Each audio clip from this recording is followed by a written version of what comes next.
Alright guys, here we are for more Legacy action. Today I'm in an AnziD prelim tournament, which means it's going to be 4 rounds, and if I 3-1 or 4-0, I'm qualified for some kind of big tournament on Sunday.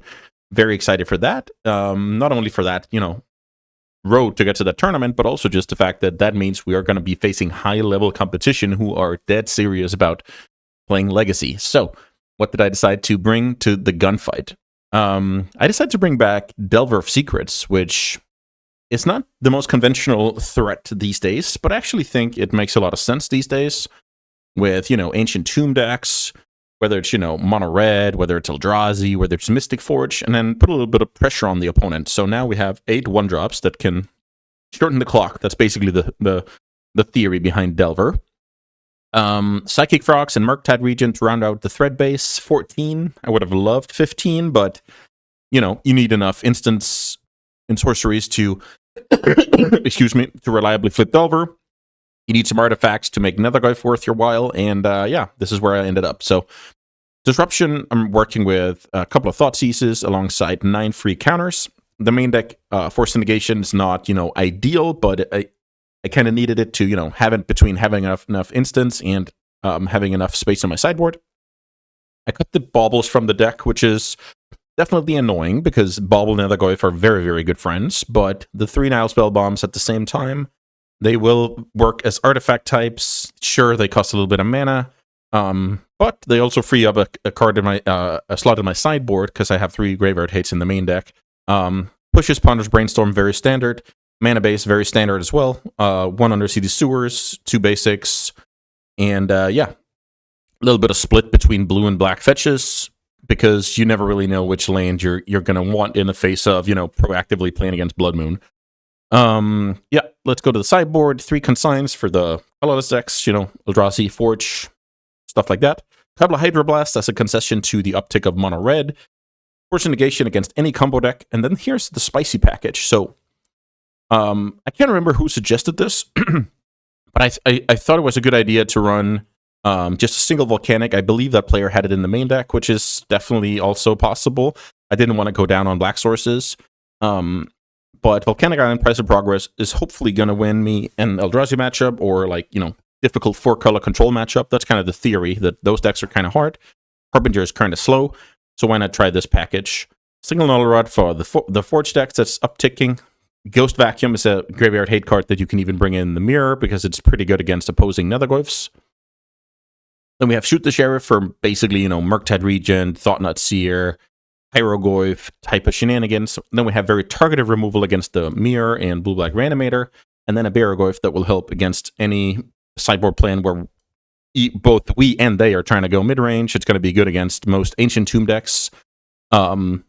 And yeah, just an all-around solid card for when my forces are bad or when my dazes are bad, right? So, as I said, I'm in a 4-round event, and the competition is going to be fierce, but yeah, let's see what we can do. All right, guys, quick message here. If you want to have access to my deck guides, my strategy articles, whether you want to pitch me a sweet deck to play on the channel, whether you want to look into coaching, or simply just want to say thank you for the content I put out, please check out my Patreon below and become a Baron today. Now, let's get back to the games. All right, round 1. I'm on the draw here against my good friend Butakov. If only I knew what Butakov was up to these days. So the thing about this hand is, if he's on some kind of rock mirror type deck, these pushes will save time. If he's on some kind of combo, this negation will be good. I feel like I should keep this hand, try and draw land within the first couple of draws. But this is a problem because either, Fatal Push is going to be good against my opponent, or Force Negation is going to be good against my opponent. Both of those cards are never going to be good, so let's see. Could look like we're up against Reanimator. Of course, the mirror is still a possibility here. Then I have a couple of draws to get there. And if I don't, I'm losing to just about any deck. If I do, I feel like I have game against just about any deck. So, pretty polarized keep here. Right now, I'm also threatening the Instabin Tomb, I guess, from the point of view of Butakov. the dream is that Dimitri goes Psychic Frog. So Dimitri playing out Brainstorm here before the land drop is just good sequencing. You can get somebody to bite on some kind of force. Funnily enough, Dimitri seems kind of stuck here, which might give me a chance to go into this game. So this is kind of funny because Bloodstainmire does not fetch a basic island, but I feel like I should... What about this logic? I'm playing Frog out. I will daze a Fatal Push in order to get that land back, and I'll fight over it with negation as well. I'll try it. I mean, I could also go for Ponder here to give myself more staying power. I'm trying to figure out how this works. So if Dimitri just untaps, wastes my island, it's gone. If he dazes my Frog on the way down, I will have to cast a terrible daze. This is a rough one. If I ponder into an island, I feel like I'm doing great. Yeah, that's so tough. I do ponder into the island. So, am I interested in that daze? I think I am. So what if I go like that, and like that?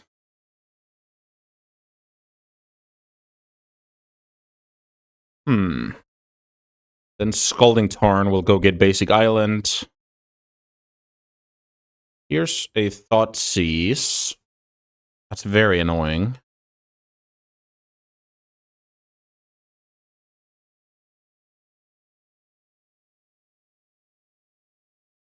Also, this is going to say a lot about Dimitri's hand, whether he fires this Wasteland or not. I mean, he knows I kept my Ponder, and I have 2 Frogs, so it's inconceivable that I kept it just to have another and no land. So this is as good as perfect information about my top card being a land that I can even imagine. So Wastelanding, and then I'm playing straight into Daze here, and I have another land underneath. I actually feel like I should delay my plans here, because I have a Polluted Delta underneath, and that will make opposing Daze terrible. So I actually think I like this. Let's see if it pays off.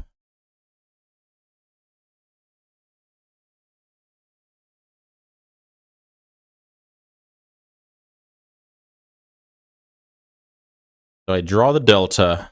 Pretty nice situation here. Here's Brainstorm. Good timing on that, I guess. Before I draw the potential Bowmaster. So now I can fetch the island. And then... Is that even how I play? What if I fetch Underground Sea, play Delta, play Frog? Isn't that better? So that I can't get, you know... There isn't like any bad timing here. I think this is the way to play.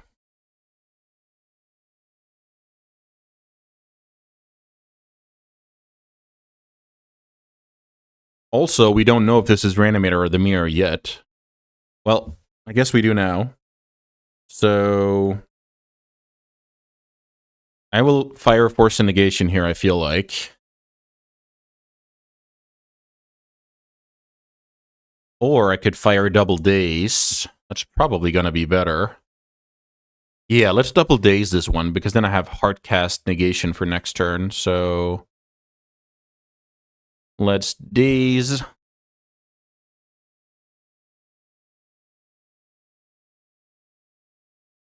Fetch.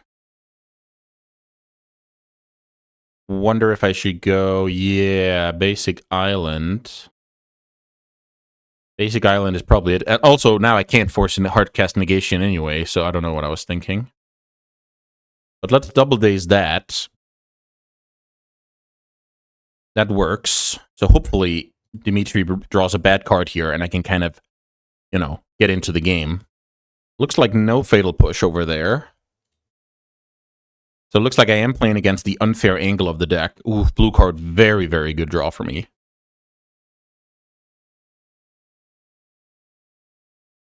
Also, with the information he had about my hand, this was a great way to play if you had double Entomb. Delver. Am I willing to do that, or is this Delver going to pair with a Force later? I feel like that Delver is going to pair with a Force later. Very tough call, actually. I assume there's going to be a little bit of surveilling going on here. Wasteland has now turned into a mana source for Dimitri, but of course it's ready to pounce if I expose my Underground Sea later. The plan here is basically saying these forces should handle the unfair angle, and these pushers will handle the frog angle. Also makes naked reanimate spells bad, because sure, reanimate my frog, I'll push it end of turn, right? The 4/4, I guess, is kind of looming. So animate dead on that card is fine. Then I will fatal push it. Don't care about that. What else are we working with over there, Mr. Budakov? I see. So it was a discard outlet. Okay. Yeah, sure. So now I have to force a negate pitch.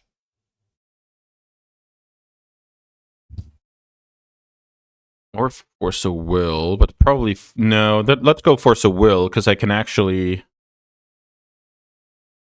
hard cast, but then I can't really. Maybe it's force a. Yeah, okay. Let's play like this. So countering that, if my opponent put together a force blue card, I just lose the game.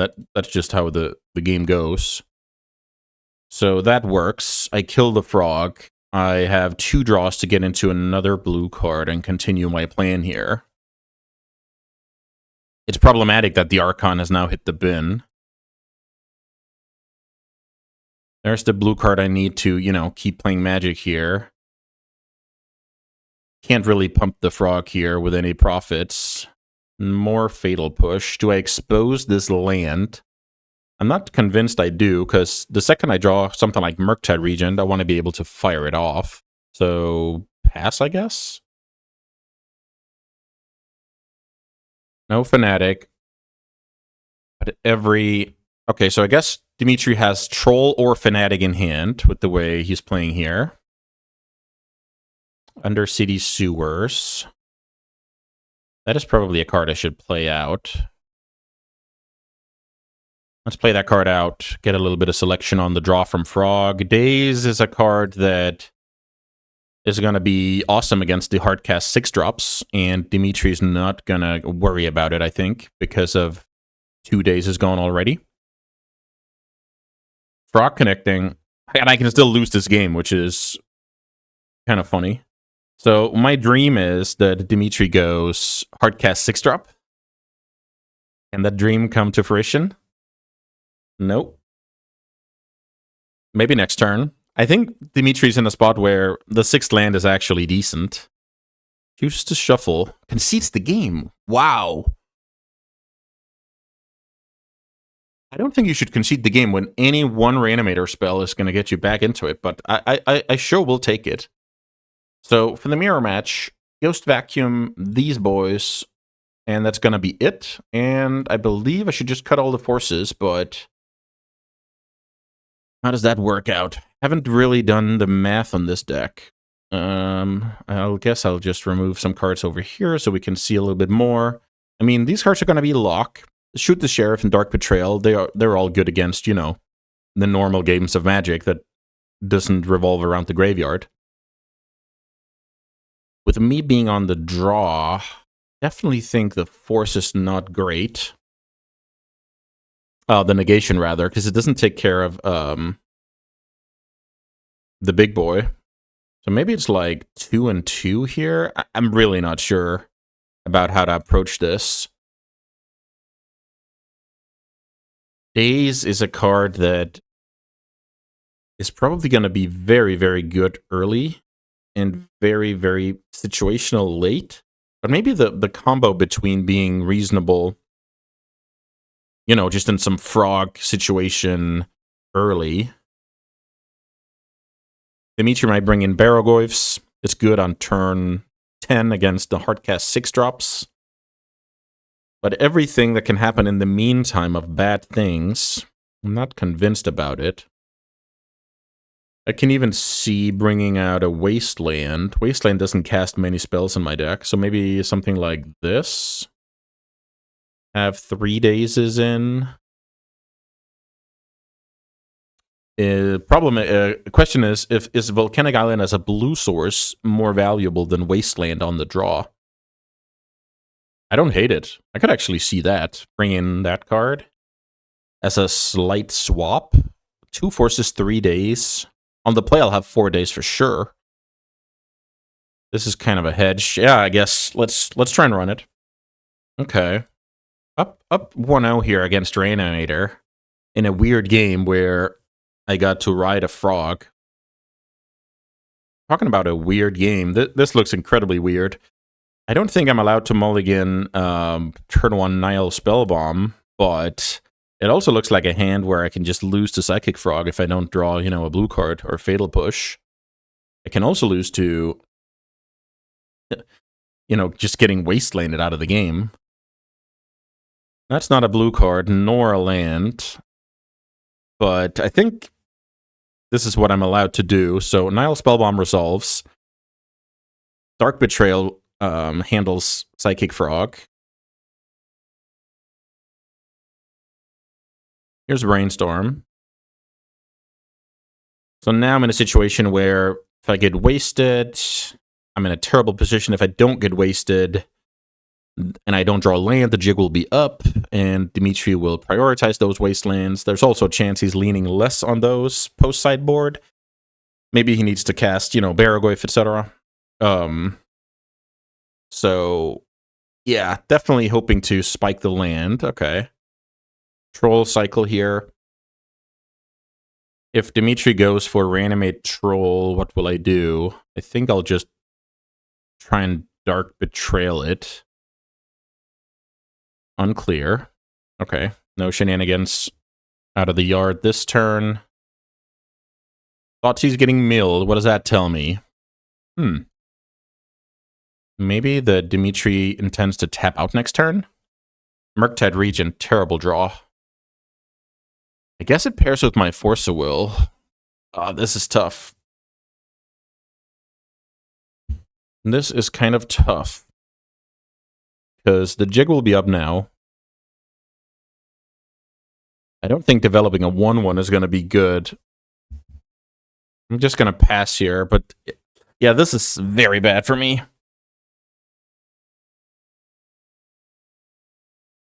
Wasteland will punish me severely. I think if I get Wastelanded, I probably have to crack the Spell Bomb. It's not a place you want to be.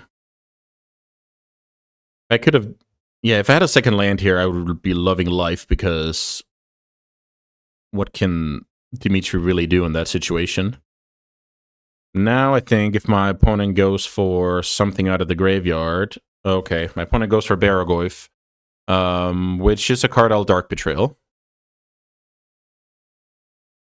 I can get dazed, and then I have to force, which is not ideal. Okay, so that card is dead. That's very good for me. I guess now it's time to draw the land.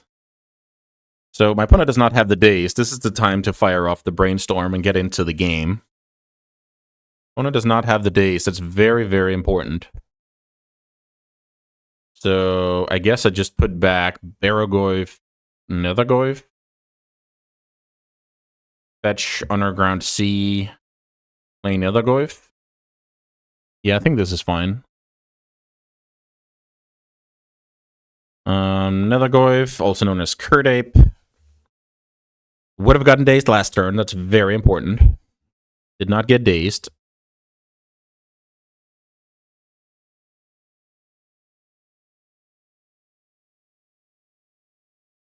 reanimate onto the Baragorf. I can't let that happen. Question is, how do I not let it happen? Feel like sacking the spell bomb is going to be the best one. Yeah, let's crack the spell bomb here. Growing the Goyf, hanging on to my Force of Will. Can't pay black, unfortunately. So that card is gone. No Psychic Frog from Dimitri. Okay. So I expect my opponent's hand to be something like Entomb, Reanimate, and then the last two cards we can easily lose to.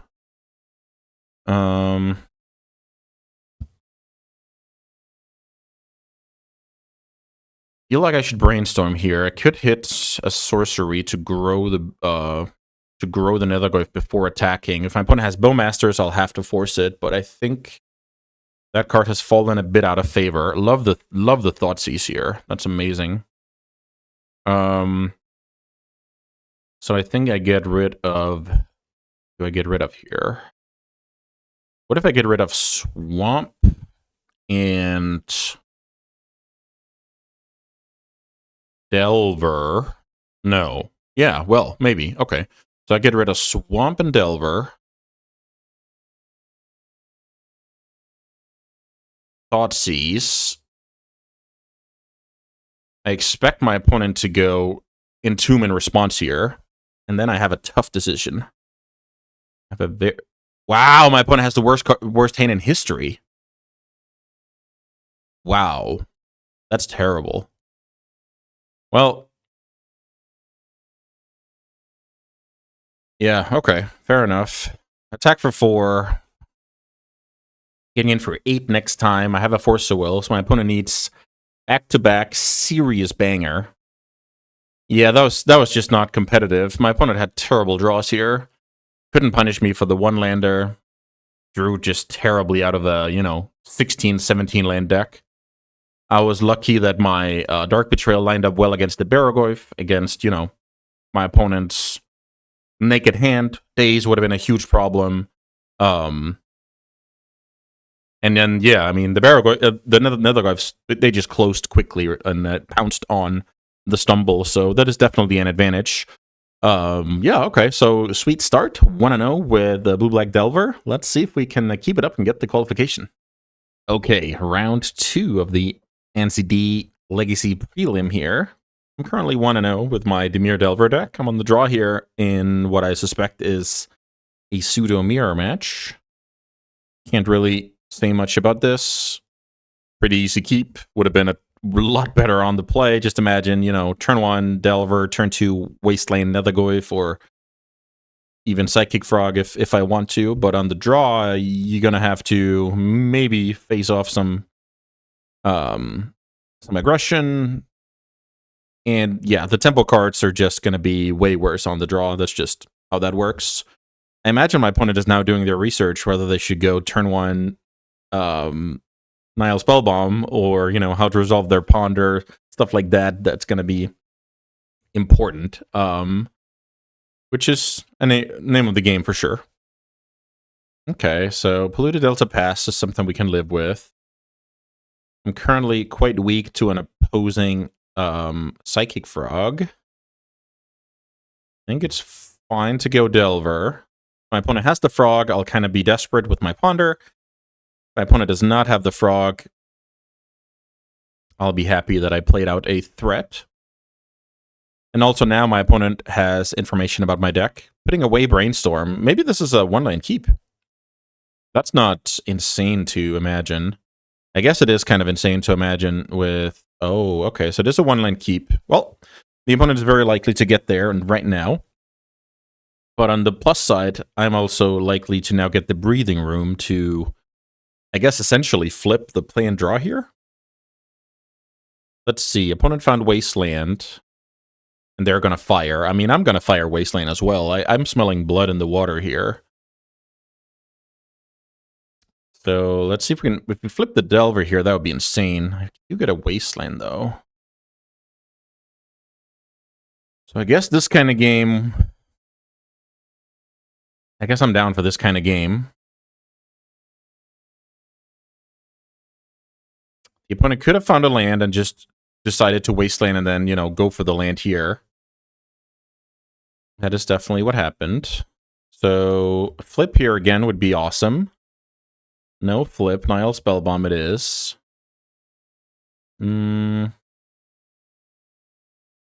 Yeah, let's attack for 1 and cast a Ponder. Delta was an annoying land for my opponent to have here. And I guess the none flips as well. So a little bit of a bad run out for me overall. Across the last couple of turns. That's okay. I'll ponder into my second land. Do I like Thoughtseize or Nethergoyf the most? Going double Nethergoyf seems pretty good. Thoughtseize. The thing is, if my opponent lands a frog now... Oh, I guess it's quite easy because I want to flip the Delver. Okay, well, it's been a while since I played Delver, so I'll draw the Delta now. To have access to 2 mana and flip my Delver, so even though Thoughtseize is, you know, a little bit worse than Nethergoyf, it's still going to be better because I'm flipping the Delver. And who knows, it might even be better clearing out something like a Murktide that I couldn't beat or whatever the case may be. This looks like an instant brainstorm to me, trying to find... No, it's not. Okay, so I guess my opponent put 2 cards back, liked the land, didn't like the next card. Okay. That worked out for the opponent here, unfortunately. So now, flipping the Delver with a Thoughtseize. Interesting stuff. I feel like I should Thoughtseize.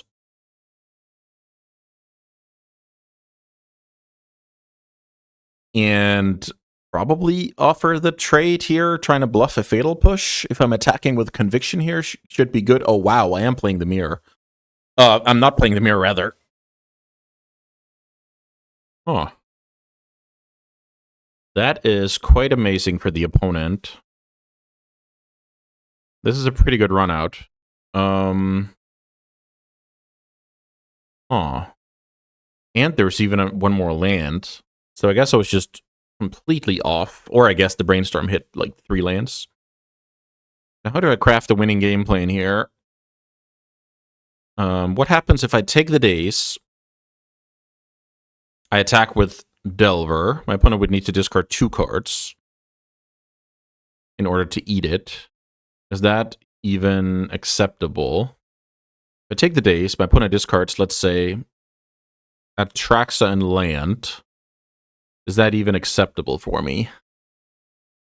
I don't think it is. I think that would actually be quite horrible. So if I take the days, am I then casting Nile Spellbomb? Could be a play. Yeah, let's take the days and cast Nile Spellbomb, because then my opponent kind of has to make a tough choice on the force, I think. What's my alternative? My alternative is jamming Nethergoyf and trying to, you know, put on more pressure. If my opponent starts hitting with Frog and I hit the back for, I don't know, 6, is that going to be a good situation for me? Or is that just bad because my opponent gets a couple of hits? Couple of hits looking for the reanimation that will end me. Yeah, that was tough. I would have loved my opponent to be at, you know, 12 or something here.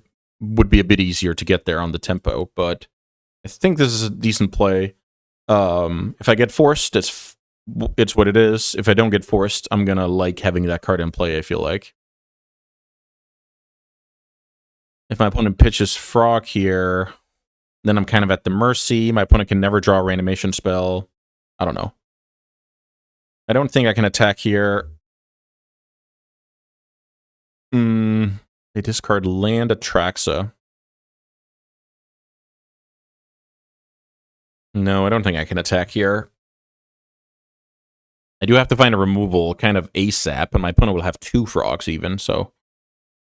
I don't love what's going on here. My opponent did a good job of looking like somebody who didn't have their lands and then just had a lot of lands, and I prioritized Wasteland, and yeah, it was an interesting. I had a bad read for sure. Opponent is now outdrawing me and developing second frog with Force to Will in the back pocket. This is not good for me because I need to power through. Now maybe I like the attack. I think I have to. Not sure. Attack with Delver. Yeah, the frogs are just outshining me here.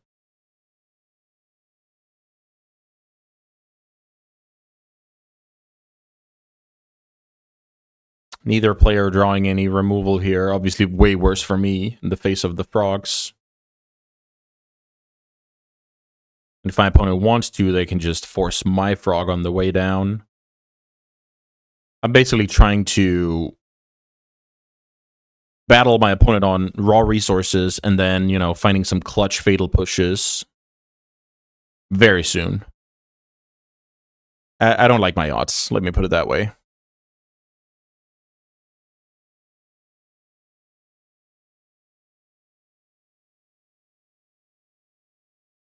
I could also do some shenanigans where, like, you know, crack Spellbomb on my opponent's turn so frogs can't get flying, then I get in. Unclear if that's going to do me any good.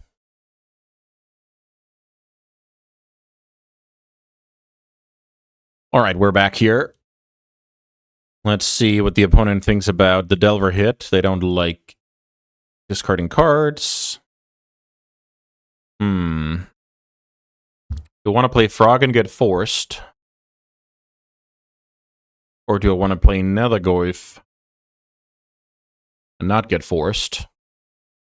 With the intention of developing another bomb and cracking one of them.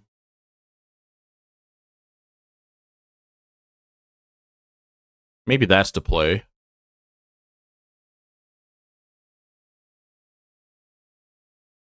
Play Nethergoyf.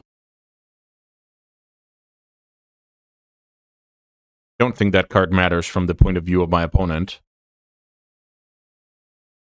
Play Wasteland. Play Nihil Spellbomb.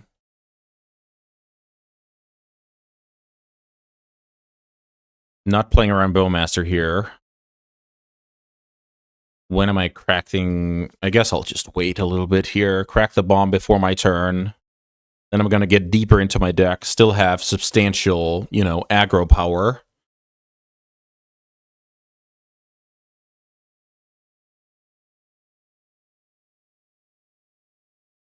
What happens if I block with Nethergoyf here?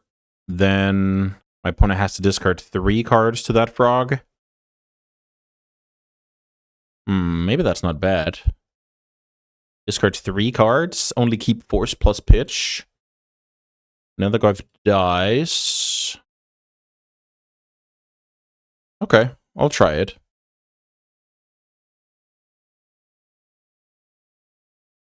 Discarding Reanimate, that's fine.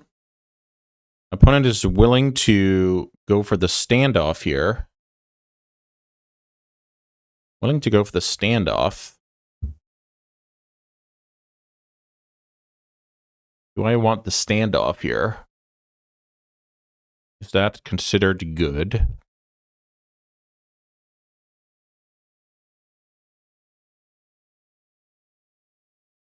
I'll try and crack this one. Get to a 3/4. Pay black. Draw. Murktide. Not a terrible draw. Yard gone. And now my opponent needs to discard 1 more card to, you know... That's fine, right? So now my opponent's hand is Force Atraxa. Okay, so... my opponent kills the Nethergoyf. Opponent's hand is now Force Random card.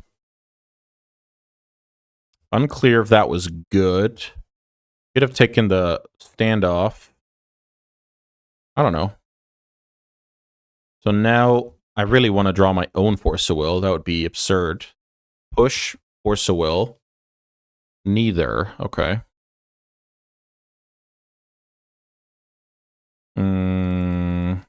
So this Murktide will get forced. Do I like forcing my opponent to do that? These is probably a bad card. Tracks us in the yard. Opponent has Force of Will. I'm getting hit for a bunch here. This is a tough game. But I feel like I'm just one Fatal Push away from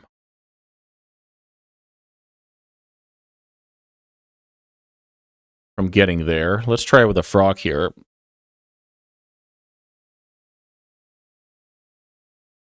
Psychic Frog resolves. Attacking with Delver. It's unclear if this chip damage is even benefiting me at this point.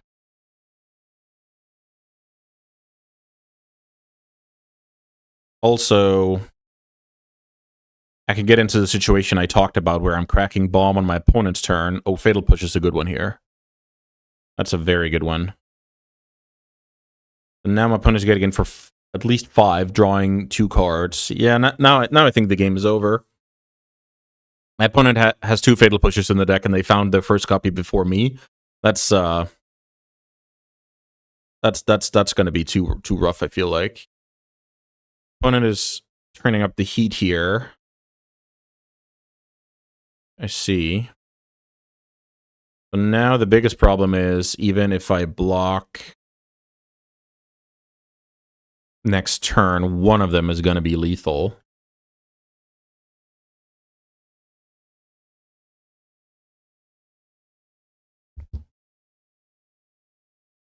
Reanimate on my Psychic Frog is a great play. Now I have to, crack Spellbomb on my own graveyard, which makes Murktide Region bad. Yeah, I don't think I can win this game.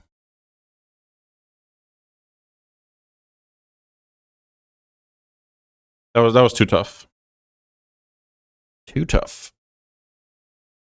Here's the Magic Brainstorm, which could theoretically yield... well, I guess my opponent has Force blue card, I guess. So this cannot yield anything. Okay. So we go to sideboarding here against Reanimator. It's all about the frog sometimes. I'll board out 5 forces for this package, and I'll be quite happy with my setup. I could even consider going a volcanic island instead of a wasteland, but then again, sometimes a wasteland just wins the game, but I actually prefer having a little bit of, eliminating a little bit of variance here. Yeah, let's go. Okay, that was a rough one, but definitely how games just go sometimes. Sometimes it's just, the frog situation, who can stick a frog, and that was my opponent that game, and in the previous match, that was me, so that's just how Legacy is these days. Thanks so much for being here. I always enjoy playing Magic, I hope you can tell. And I enjoy having you here, to say the least. Tough one. Let's see if we can do better. So the ideal situation for a matchup like this is, I have a piece of Graveyard Hate, and I win with my, plan B, because on paper it's going to be way more consistent between having more removal, having more threats, And that didn't exactly happen game 1. I had my Nile Spellbomb to make sure no big creatures were entering the battlefield. My opponent had the frogs, so that's basically how I would describe Frog. I remember seeing people in the past, cutting frogs or not playing 4. I think that's crazy for the fact that when things are not going perfectly, Frog is going to be your best card. Sideboarded games against Graveyard Hate, Frog. Mulliganing, Frog is going to be awesome. The opponent's too worried about, the graveyard or countering spells and all of it. Like, Frog is the card that gets you out of all of those bad situations. So, yeah, I wouldn't want to play less than 4 of that card. That is not on the table for me.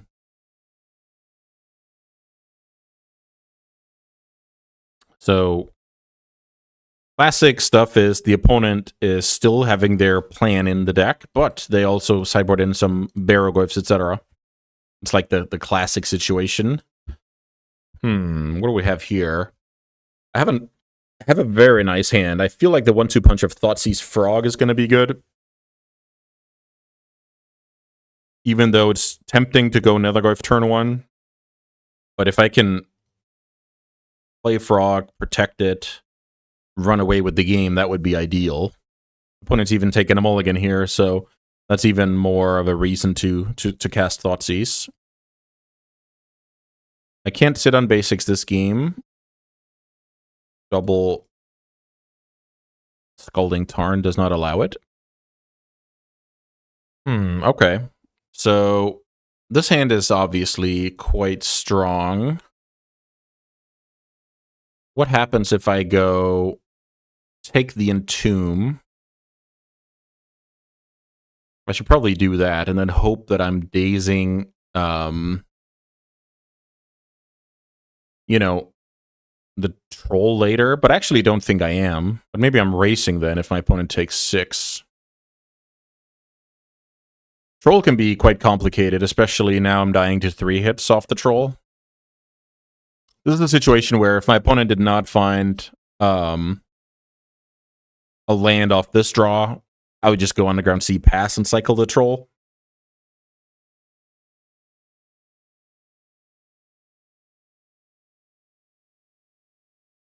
So I guess, yeah, the Entomb is not there.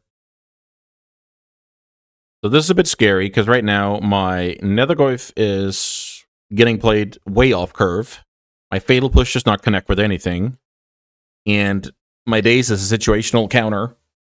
So at this point, what does my opponent deduce from me taking the Entomb out of the opponent's hand?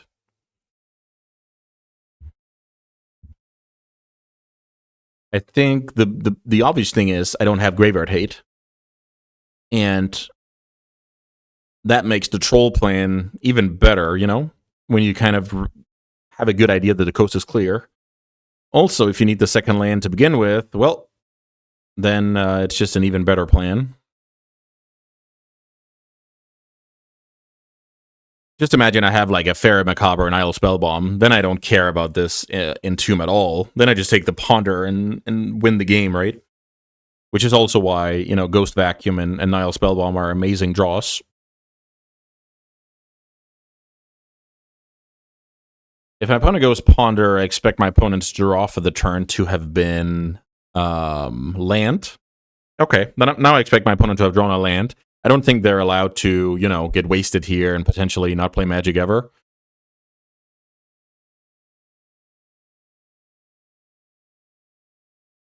They keep the cards on Ponder. No Ponder, no Sea in that hand. Draw Brainstorm, which is awesome. But I think I'm supposed to go Frog here and ask my opponent the tough question. Land Fatal Push would be the worst. Getting to Daze or Reanimate on the Troll would be definitely up there. Here's the land cycle. Opponent could still have a land, and this is just concealing information. So I'm going to Daze that, because you never know if that Daze is going to be viable later in this game. So now only I know about Animate Dead, and my opponent has a bunch of unknowns, so... But the good thing is I'm seeing 5 new cards this game, this turn rather. Ghost Vacuum is an incredible draw there. So let's get in with the Psychic Frog. Draw a magic card, Dark Betrayal. I don't hate it. I'm gonna play my Vacuum first, and then I'm gonna play Netherglyph. I'm gonna pass here. If Murktide Regent was a, you know, normal card these days, I would probably proactively consider eating the troll. But Murktide Regent is not really a card these days, so pretty smooth stuff here. I mean, 1-2 punch Thoughtseize Frog with a little bit of disruption, and then the Graveyard Hate to shut down the game, so the comeback is not possible. That's how I want the game to play out. Also, I've now confirmed that my opponent has Entomb in the deck, and they have confirmed that I have additional hate aside from the main deck spell bombs because I drew the Ghost Vacuum and not, one of the bombs. So a little bit of information exchange there, which is inevitably probably not going to change much. For me, it's not going to change anything because I simply can't risk getting destroyed by my opponent out of the graveyard. Once more, I should probably consider having a couple of forces in exchange for a couple of dazes. Can't remember what I did last time. Maybe I even cut a land. Did I cut a land to fit play like this? Couple of forces, and then I cut a wasteland on the draw? I think that's very reasonable. So I still have my triple daze because the game might be a bit scrappy, revolving around, Barrogoyfs or multi-spelling into the days later, and I still have a couple of forces to not get completely owned. Yeah, I guess I'll submit like this. I'm just thinking now I could also go 3 forces. I'm actually leaning 3 forces 2 days on the draw. I just feel like I don't know what my opponent's plan is. If it was, confirmed entirely fair, I would definitely do it the other way around, but it's not. So I think I like hedging a little bit here. But it's a tough one because Force of Will can just be so bad in a, Frog Barrogoyf type of game. I don't know. Let's see. Game 3 on the draw here against Reanimator. The matchup I want, I guess, but it's also a matchup where they can kind of overcome. Sure, on paper I have 4 graveyard hates, but, in reality you can just get frogged out or, entomb Force of Will type scenario. And you never know what kind of strategy they're on. That's actually the biggest problem. I don't know what I can expect here. So it's anything from turn 2 Atraxa to, playing like a normal tempo game with, frogs, wastelands, pushes, cantrips. Let's see. Step number 1 is probably shutting down the yard. Step number 2 is not losing the frog. And step number 3 is killing my opponent. So it's kind of a funny situation. Pretty easy keep here. I guess the worst that can happen is turn 1 Thoughtseize. That did not happen. So now I can play Bloodstained Mire and be, I guess, daze proof? Will want to be daze proof? I think I want to be daze proof. So what's my line? My line could be, now that I drew the Delta, fetch basic island, float blue. Yeah, I think that's how I play. Float blue, daze the frog. If nothing happens, I have to think about how to move on from here. Opponent kept the card on top with Undercity Sewers, so don't expect my opponent to upkeep cycle here. Right now, the name of the game is not losing the frog and not getting overwhelmed before my graveyard hate can arrive. The graveyard hate is kind of the turning point of the game where from there, my average draw versus my opponent's average draw is just going to be, so different in my favor. So that's my mindset right now. My opponent's putting me to the test here. I really like that play. If this resolves, great for the opponent. If it doesn't, at least they, bought some tempo. I will brainstorm with the mana to try and sculpt a little bit. It's very annoying. I've been so bad drawing removal spells. If I just have a push or a Dark Betrayal here, I don't bother doing this, and the game is way different. Huh. Okay, so maybe put back Sewers, fetch basic Swamp, play Nile Spellbomb. Let's see. So put back those. Do I want to draw? Do I want to have a Sewers in hand instead of a second C? I guess that's the question. Maybe that flexibility is decent. So I put back 2 Cs. We'll only see one of them. Fetch Swamp. That's going to be annoying with Murktide, but I think that's what we have to do at this stage. I'll keep a Sewers in hand. Might come in handy later. fetching here because I want a fresh one next turn. Except I'm playing into days. I have the intention to force back.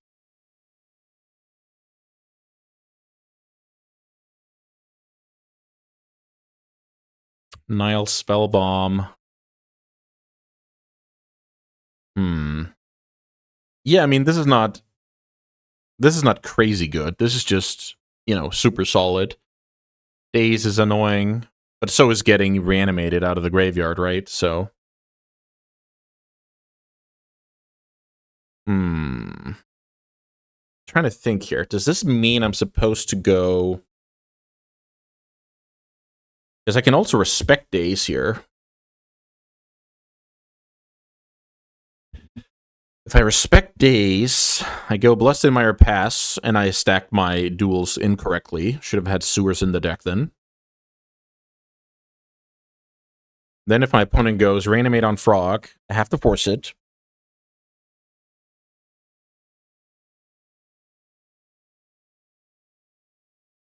And then if my opponent goes another Frog, I also have to force that, but I can do that around Daze, which is awesome. Yeah, I think I actually misplayed here. I could have gotten a Surveil out of this deal if I end up going for the Daze line. Also, could be worth mentioning is I'm building towards Murktide better if I fetch a duel here, but it's not really that important, I feel like. Murktide is great, though. I expect my opponent to have incredibly few answers, maybe like one Brazen Borrower.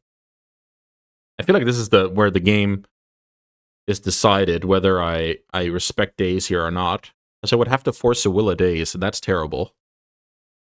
Only problem is I failed to realize this before putting back the 2 Cs, so I should have had an Undercity Sewers rather on top of my deck right now.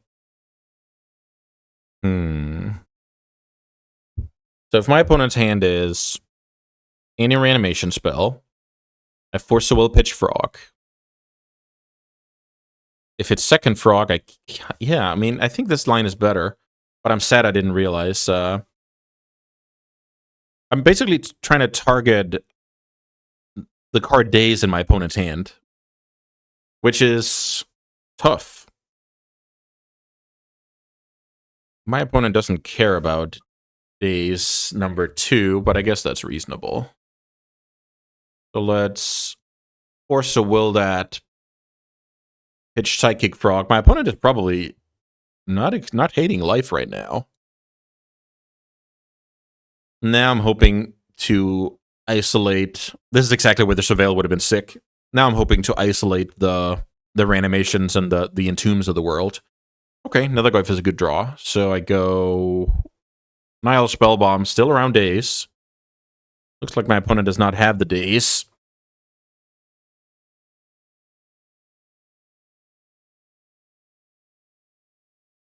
Five cards in hand. I'm bad against the creatures. Yeah, I feel like I have to pop this right now. This is like how my opponent gets out of it, right?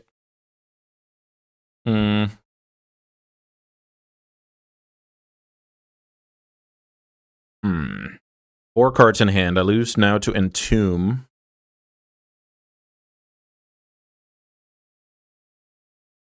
I lose to Entomb. Does my opponent have any chances so far to Entomb me?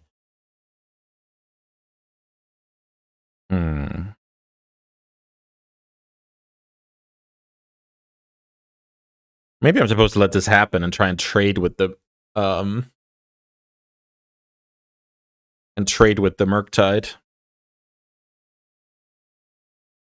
Okay, so my opponent now has a 2/4 Baragoyf in play. And here's Fatal Push on the Nethergoyf. That works. I'm trying to bring the game to a stall where I basically have a Nile Spellbomb left over. Wow, Dark Betrayal is an insane draw. Do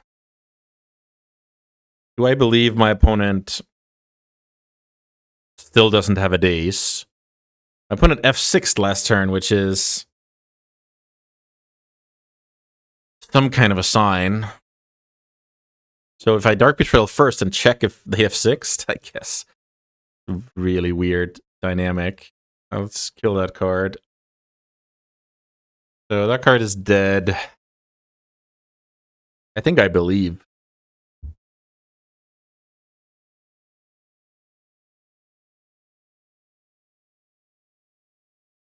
I believe here, playing out the Murktide Regent, passing the turn, and I have a 7/7. I have a Nile Spellbomb in play.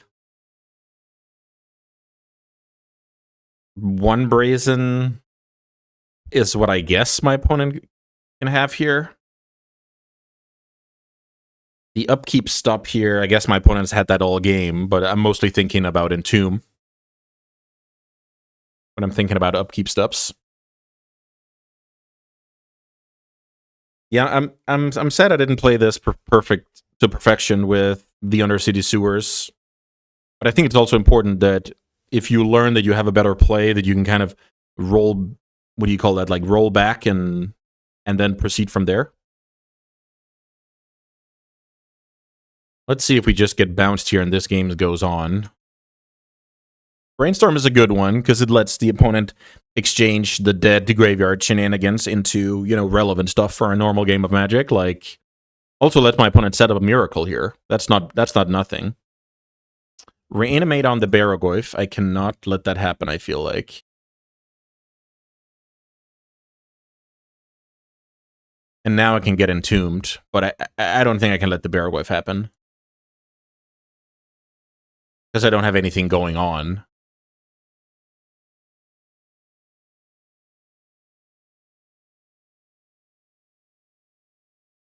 Nethergoyf, not necessarily super impressive. Let's Undercity Thoughtseize. The problem being with Thoughtseize that if my opponent has access to the Entomb, I will just lose. They just put 2 cards back with Brainstorm, so I can't beat the Entomb regardless. So I think I might as well put it into the yard.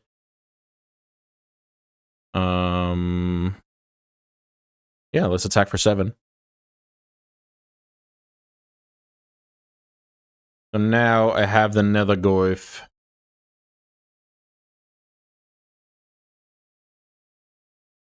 It's a 4/5. That's 11 damage. Yeah, Baragoyf was so good this game. It really let my opponent, you know, beat my hate.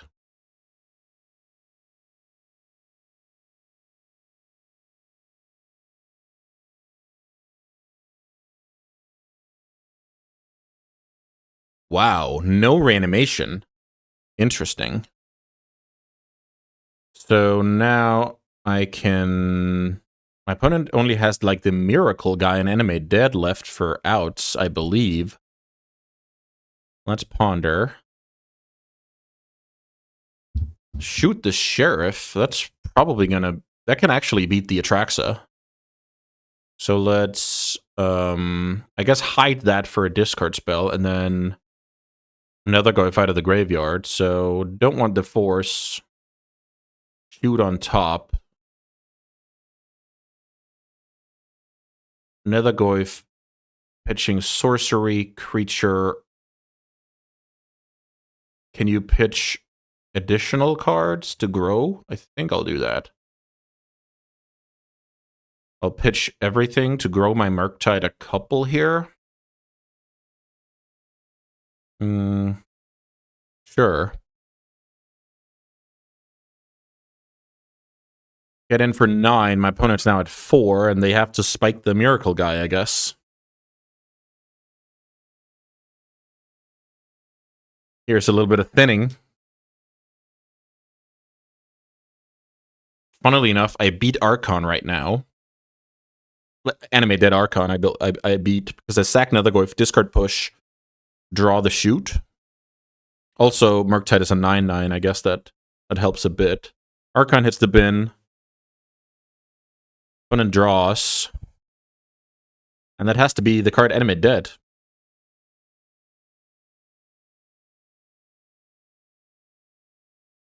And it's not. Wow. I thought it was dead there for sure.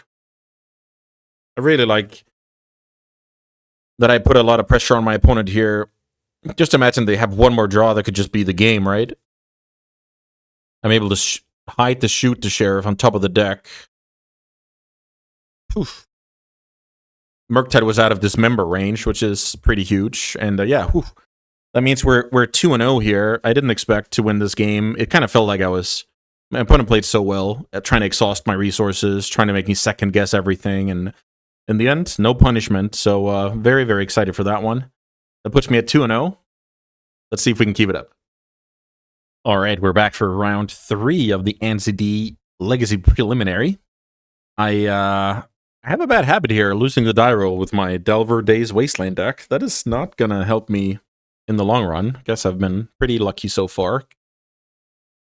5 lands with a frog and a removal.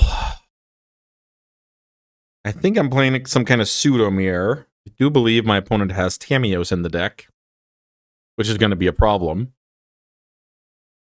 What kind of hands do I have game against? I'm obviously not crushing anything. What kind of hands do I have game against? I have game against, cantrip hands. I have game against something like double wasteland. I have game against my opponent having cards like Nile Spellbomb to justify the keep against, the scouting. I'm terrible against Days, because realistically, I'm either going to play Frog or shoot the Sheriff turn 2 unless my opponent has nothing, which of course is possible. When I say nothing, I mean no creatures on the battlefield. This is either a marginal keep or a marginal mulligan. I'm trying to decide which. Mulligan is not my favorite activity. You can kind of apply the same logic that if you mulligan, I have bad cards in my deck, like, Forces and Graveyard Hate. But those cards can easily, come off the top. And that is kind of bad. I do have a little bit of manipulation from the Tarn. I don't know. I'm going to keep this hand and hope that this game goes long and I can kind of even out the land spell ratio over time. Let's see if that's possible. Hoping for Ponder or Nile Spellbomb here. So my opponent is playing around Wasteland, which is small minus for my hand. Opponent shuffles. You'll shuffle if you don't have any more lands. Oh, that's so bad. You'll shuffle if you see only lands, so can't really say much about that. Yeah, drawing the land there was terrible. Land, Force of Will, Nile Spellbomb. Those kind of cards were horrible to draw here, unfortunately. Okay, so this game is actually progressing in a way where I have a chance. I guess I have to... Yeah, now I can say that sentence out loud. I'll go Sewers here. One of them maybe fire off Brainstorm. Or I guess slam Bowmaster. Okay, I guess they're just playing around Stifle. Here's Fatal Push. I'll keep that card. And here's Bowmaster. I like the sequencing, letting me make my decision. And then the Bowmaster.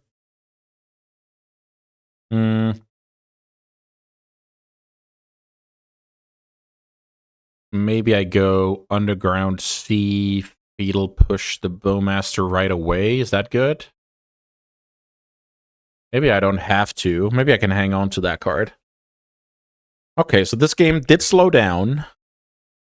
I did ensure myself a spell off the top with Sewers. And now it's kind of interesting how this game progresses from here. I might have to kill that Bowmasters eventually. But I don't think it's now. Shoot the Sheriff is going to be pretty cool for later. Another Fatal Push. Okay. So Bloodstained Mire is going to be awesome later. Maybe... Am I ever going to use my Bloodstained Mire to fetch and Fatal Push on this turn cycle? I don't think so. It's actually realistic that I get double dazed on the Frog here, but I think we take those.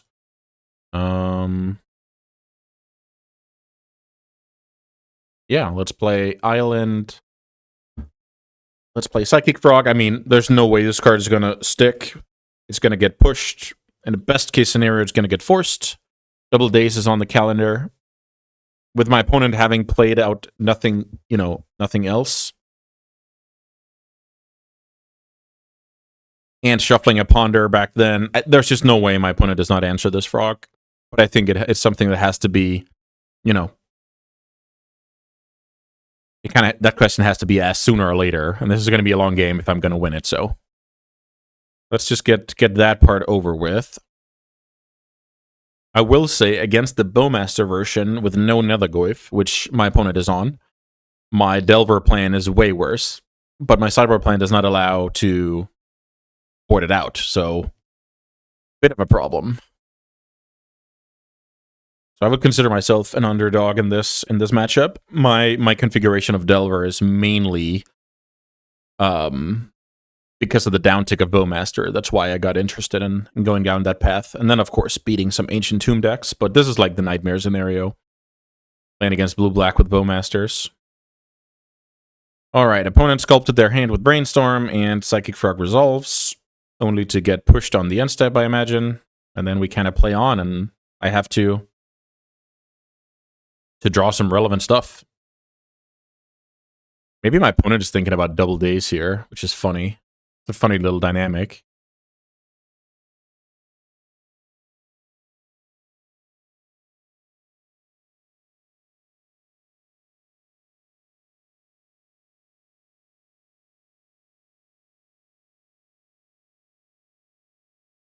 Opponent takes the turn. They're not in a hurry here. Interesting. So I like this play from the opponent as I draw Delver of Secrets. I like this play because now they're hoping that I invest into jumping the frog, which I won't, for good measure. We'll play the land. Then I'll attack. If my opponent jump blocks with Orc Army, I feel like that is totally acceptable. So here's Orcish Bowmasters. Interesting. So I do have all the removal in the world here. My opponent is looking to do exactly what? Ping the frog.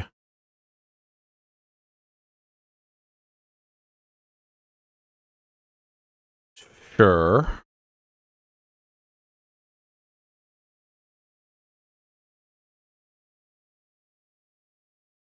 I'll try and connect here.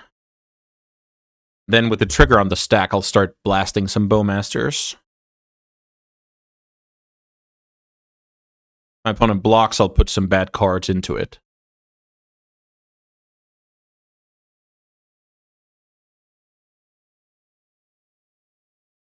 That would be the 2 lands, yeah. Block with the 2/2. I feel like that's reasonable. So pump. I'm ready for damage here. 2/2's out. 2/2's out. So now I guess I play the Delver and hope my opponent doesn't have the third one. Problem with that is then my pushes, have to hit the Bowmasters. That's just how it works. So pass the turn. Because if I ever connect with Frog, my Delver can get pinged. This is a weird game. Also, my opponent is respecting days. They could have pushed, but they're respecting days. And they kind of tried to get me with the second Bowmaster. They couldn't know that I had like some bad cards in hand I didn't care about. So my opponent made a value play. But I actually didn't mind that with the way I was set up. Third Bowmaster is very annoying here. Okay. Third Bowmaster resolves. Huh. Okay, yeah, that's obviously gonna be a problem.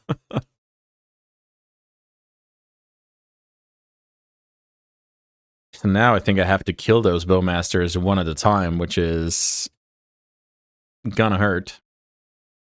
Surely gonna hurt here. Don't double daze me, bro.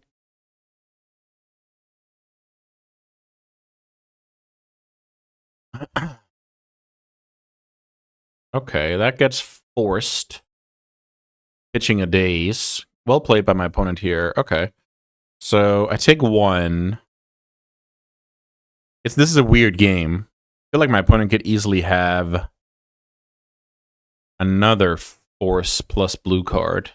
My opponent still has 3 cards. That's a lot for the way they've been throwing around cards. Murktide Regent. It's an amazing draw. Wow. So I think with my opponent pitching daze, we can rule out that my opponent has an additional daze. What happens if I attack here? Opponent blocks with Orc Army. Should I allow that? I should probably allow that. And then I have an answer for my opponent's Murktide, which is a card that I'm kind of targeting here. So if my opponent does not block, should I shoot the Bowmaster?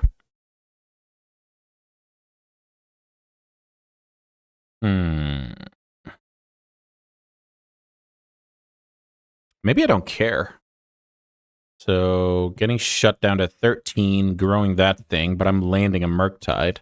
Yeah, I think I'm in trouble against the extra force out of my opponent.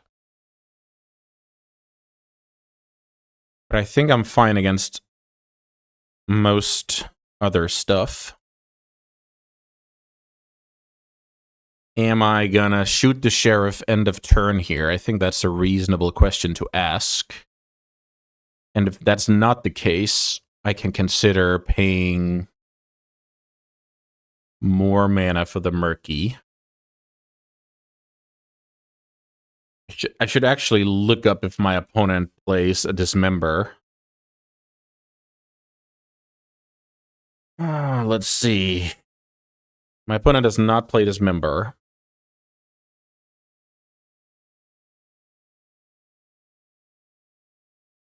If I play out Murktide Regent as a 5/5, I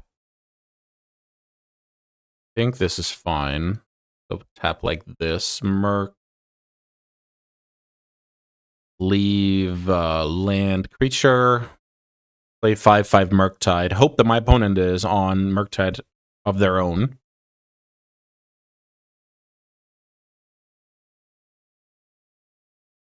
Of course, nightmare scenario is my opponent has Murktide Force blue card. I mean, I can't beat that, so that'll be fine. Now I have the ability to fly over next turn and put a lot of pressure on my opponent. Now I think, yeah, the dream is just my opponent plays a Murktide Regent, I guess. Daze gets milled over.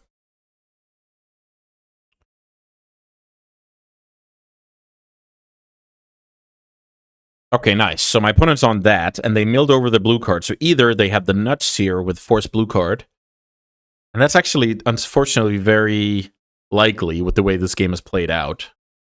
So that card resolves.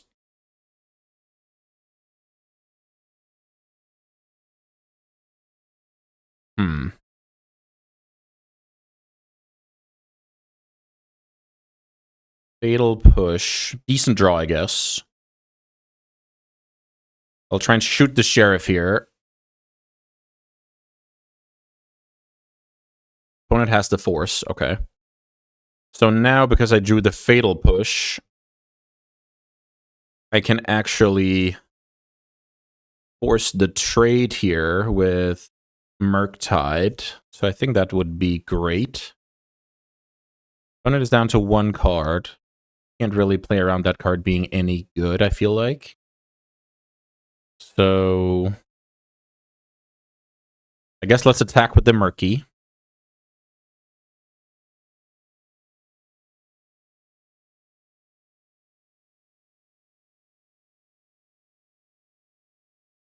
My opponent does not have lethal in play.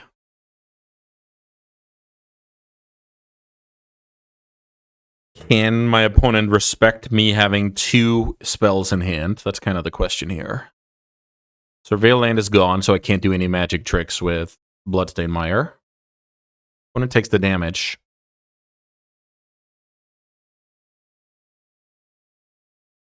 Opponent takes the damage. I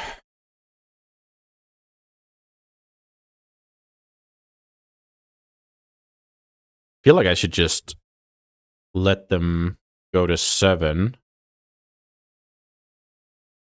Opponent respects the double spell in hand. That's cool. Feel like I should wasteland my opponent to make sure that they can't go, you know, another murky that easily. And now if I draw another spell, I actually beat the Murktide in combat.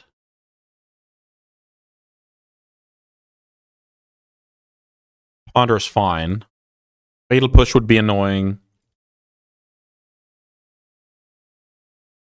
But a lot of cards don't matter here because, well, I guess my opponent's last card could have been a land all along. That's probably the best bet. Well, okay, so my opponent's playing a relevant card here, and I'm hoping that the relevant card is Psychic Frog. Okay, that's Ponder. So my opponent is keeps looking for another for the Fatal Push, basically. I imagine they shuffle most things here that isn't Fatal Push. Wow, that's amazing. That is an amazing draw, because now I can kill a Bowmaster. Maybe that's not even what I'm supposed to do. Maybe I'm supposed to kill Orc Army because of the clock situation. My ever beating Bowmaster. Unclear, but I'm going to kill the biggest creature here to buy myself as much time as possible. But let's see. If I kill the Orc Army, opponent can attack with the 2 Bowmasters. The Murktides are trading. Unclear. Yeah, I should probably just do that. Then I'm trading.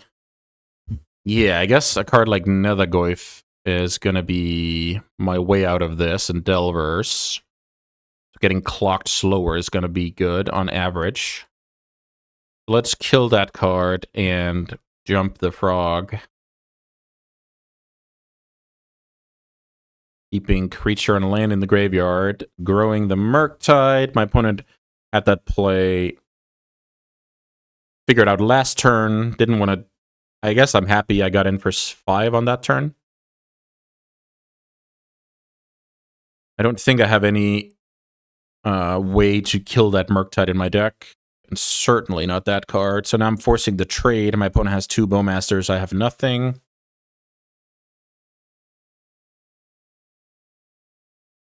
Wow, this game is pretty great.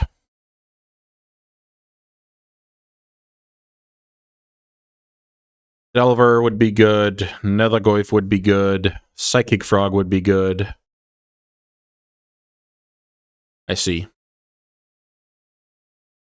I see.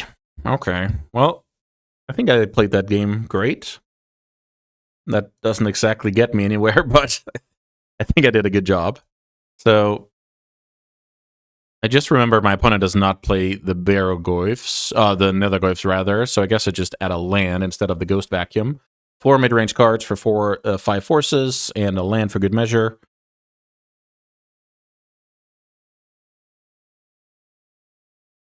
That was interesting, the Murktide math. And then my opponent pondering twice to find the push that it eventually got them there. My opponent draws a frog, I draw 2 bricks. That's just tiny margins of magic, and sometimes they go against you, sometimes, you know, you're the one laughing all the way to the bank.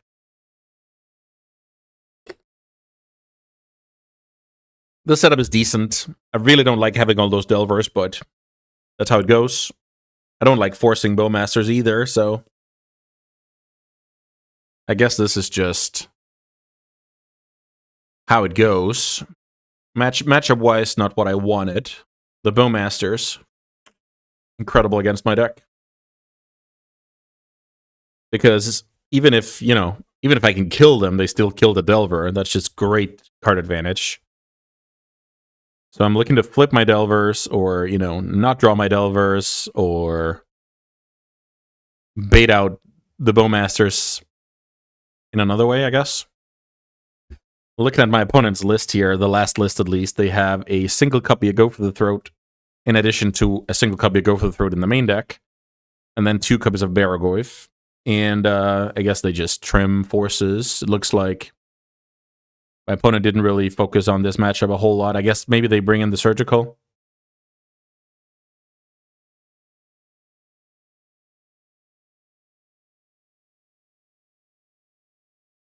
Yeah, this hand is great. Let's go for it. So now I can go Basic Island, Ponder, trying to find a threat, which is one of the main issues with this deck, I feel like. But I guess these are threats, right? Like all of these cards, the timing on Thoughtseize could be worth firing off, actually. But I would need to fetch. And that would be fetching away the Nethergoyf. How does that sound? Fetch away the Nethergoyf or fetch away the Thoughtseize? I'll try and fetch away the Thoughtseize. If I get Thoughtseized, which my opponent runs a couple of copies of, my opponent cannot take the troll of Frog, rather.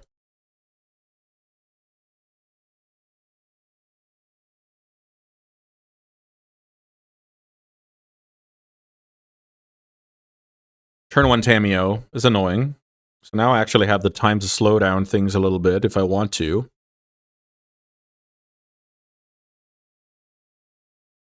What happens if I daze that card, cast Thoughtseize off Swamp? Oh, I can't Thoughtseize. That's the one. Okay, so that resolves. I think I'm gonna push it.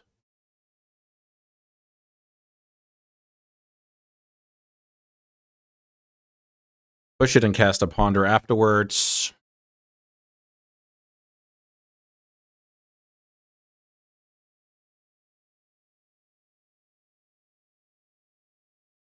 Frog is great. Another land might not be that bad. So I guess I play like this. I'm hoping my Daze is good this game, but it's, you know, I also need to put on pressure for Daze to be good, which is why I could have considered dazing the Tameo, actually. The more I think about it, maybe that was the move. My opponent can slow down this game. Here's a Thoughtseize. So now my opponent will probably take the Psychic Frog. And the main problem here is I feel like I'm playing a Psychic Frog out here. The next card of my deck is a land that I don't want.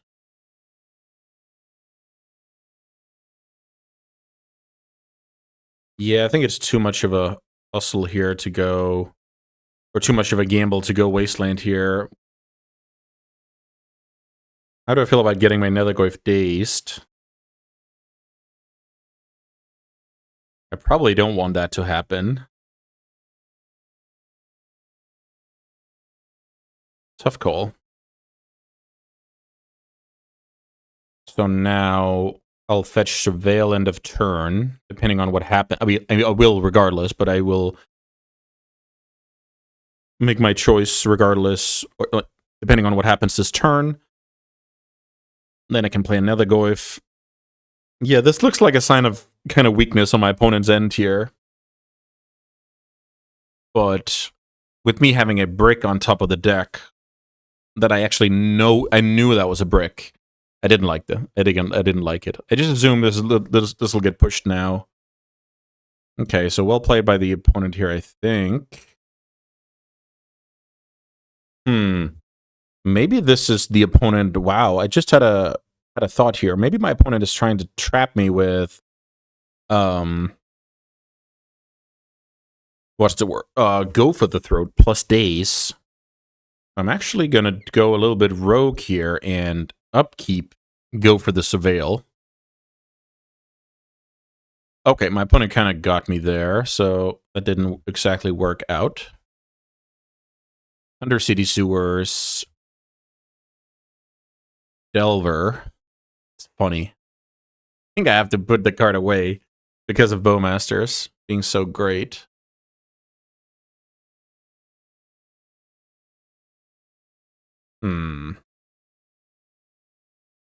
I am wastelanding my opponent.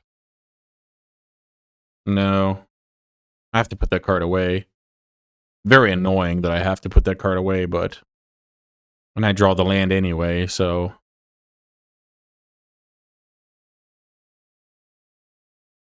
Playing Nethergoyf, and now I'm heavily behind. When did I fall behind? I'm trying to think here. My opponent has... I guess it's just the fact that I have like lands I can't use for anything in my opponent. I don't know about my opponent's hand. I just assume they don't have the third land here and they have all gas. At least spells, you know? So with my opponent tanking here, that tells me that... Okay, they like the wasteland, and then I guess I'm getting frogged here around days, which is a big problem. Oh, Murktide, okay. Murktide Regent is a good call. My deck has 2 answers for Murktide Regent. So does my opponent's. So let's see, how big is it? It's a 6/6, and I have 1, 2, 3 in the yard, so I can make an equally big Murktide if I draw it.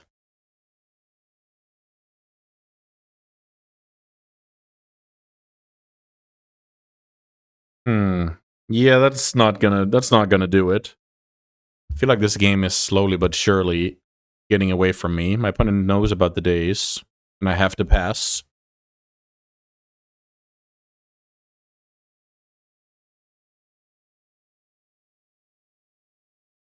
Yeah, this match was a nightmare from the get-go.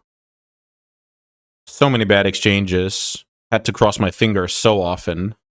It was really, really bad. Also, my opponent just playing this super well, right?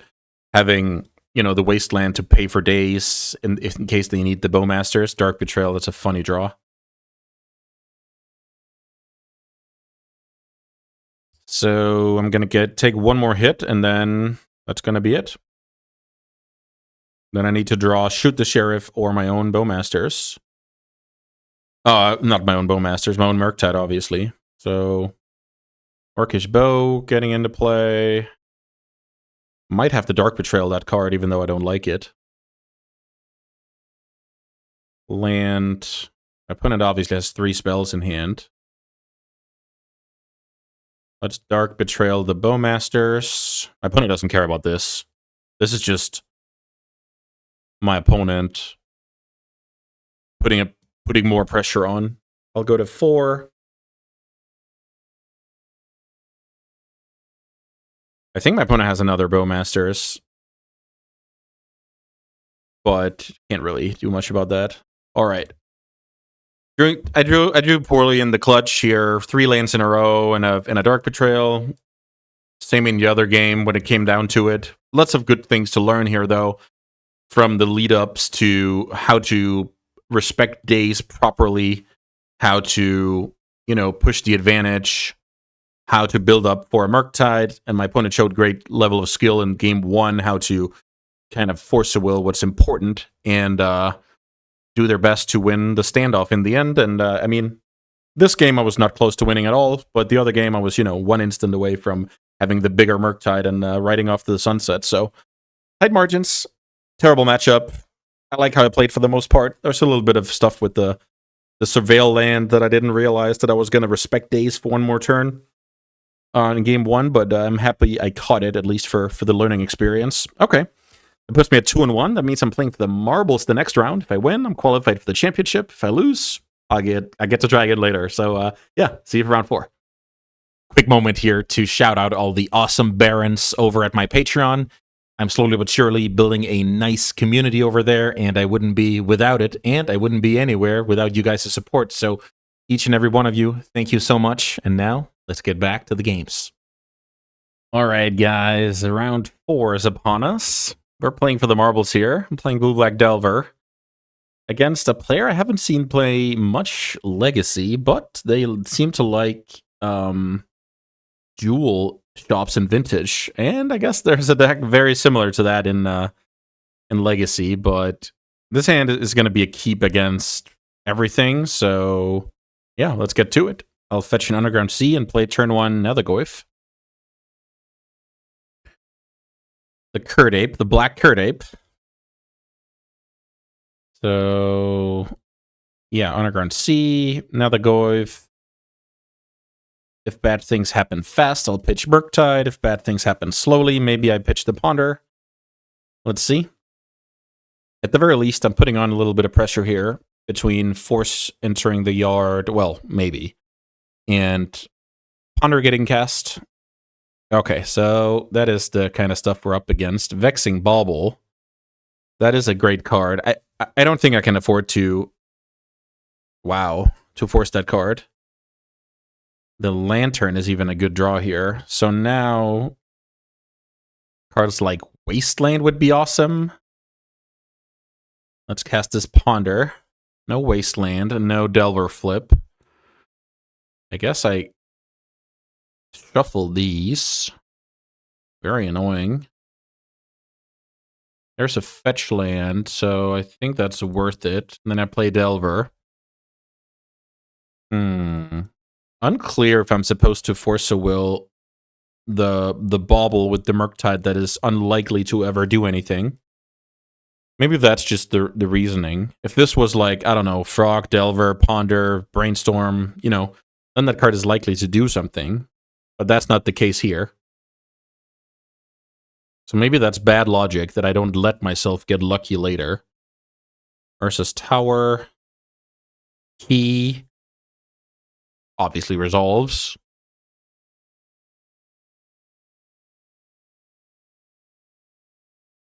My opponent has some time to work with here, but not infinite time.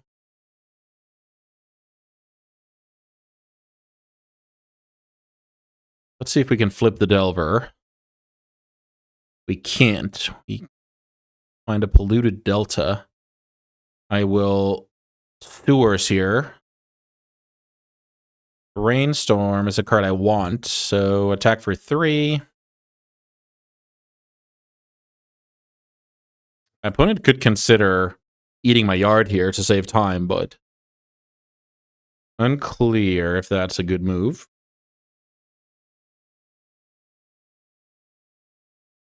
My opponent takes 3. Huh. So I guess my only hope is my opponent's hand does not win, and my opponent needs to crack the Bauble. Here's Urza's Workshop. It puts my opponent at 4. Yeah, 4 mana, and I wish I had a hard cast Daze here, then I would look like a genius. Unfortunately, my opponent now has protection.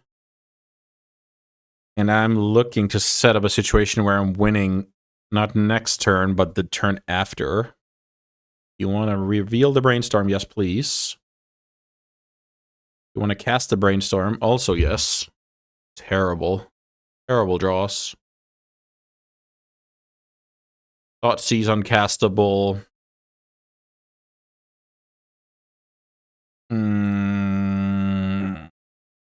Am I casting this Murktide Regent? That's a 5. I have 2 options here. One is cast the Murktide Regent. The other one is holding up Fatal Push with the Revolt as an answer to Fleshraker.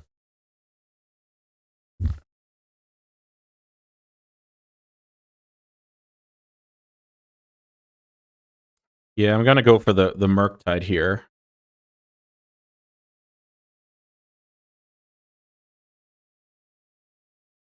So now, even if my opponent cracks the Vexing Bauble, I don't have protection, but I think this is what I have to do. Look, 2 damage from the tomb, 1 damage from the ring, or even 1+2.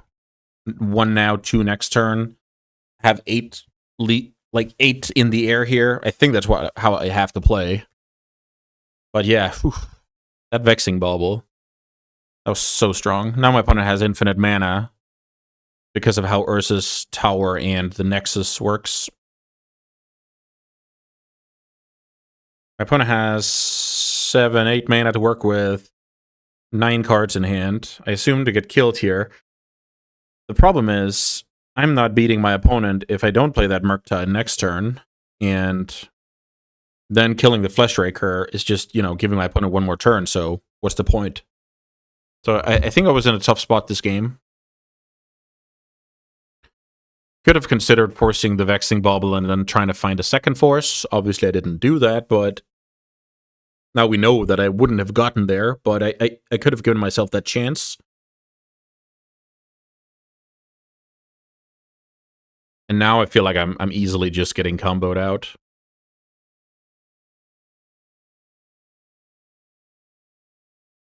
So just imagine a situation where I kill the Fleshraker. My opponent still has 10 cards in hand, right?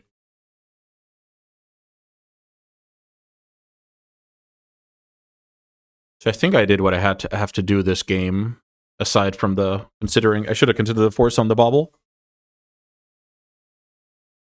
I did what I could. I looked for Wasteland. I looked for Hardcast Days. I just found some more creatures and some uncastables. That's just how it goes. After sideboard, I have quite the upgrade compared to my opponent. So I'm still in good spirits.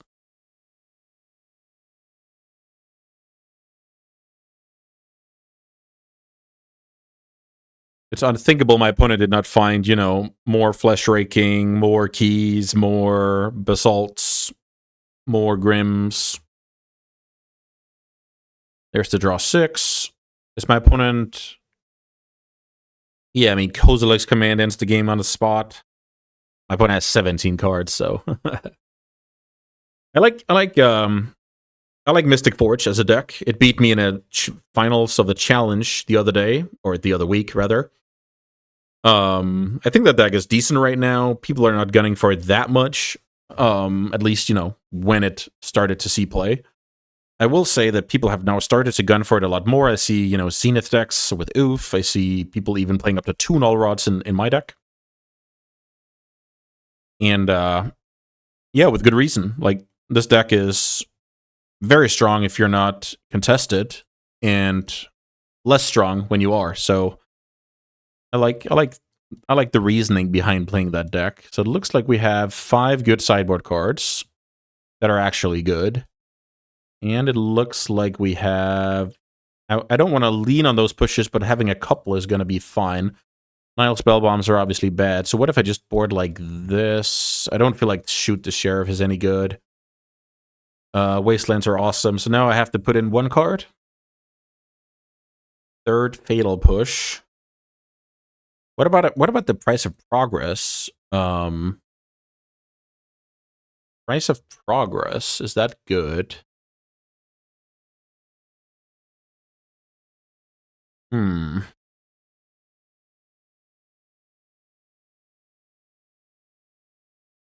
The thing is, that deck is oftentimes, just sitting there on a couple of lands. I'm not sure a deal 4 is anything to write home about. Do I want a Fatal Push, or do I want a card that's, 2 mana cycle? Yes, Fatal Push then. Yeah, I wish I had another card instead of this push for the matchup. Like, second Null Rod would be insane, obviously. Days are not really reliable, but I think I need them. Consigns are good. Yeah, I think this is just what I have to do. 3 Fatal Pushes. That's quite bad. But it's also bad to bring in, like 1 Price of Progress, I feel like. Then I would go, like, minus Island, plus Volcanic, and 1 price.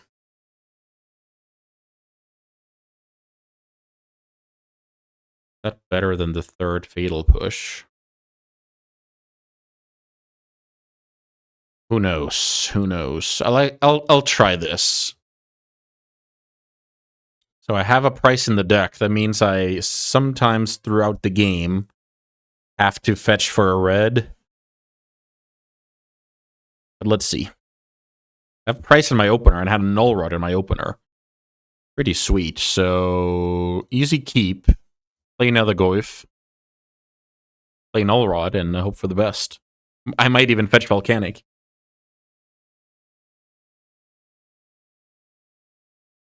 So funnily enough, this hand is pretty good against Vexing Bauble. This hand is pretty good against Defense Grid. And I'm hoping that I'm buying enough time with the Null Rod. It's bad against Saga. But maybe I can build up to a Murktide Regent. Opponent keeps 7. Don't love to see that. Ideally, I want my opponent to play out some artifacts without a big spell turn 1. I guess we accept our opponent going turn 1 the One Ring.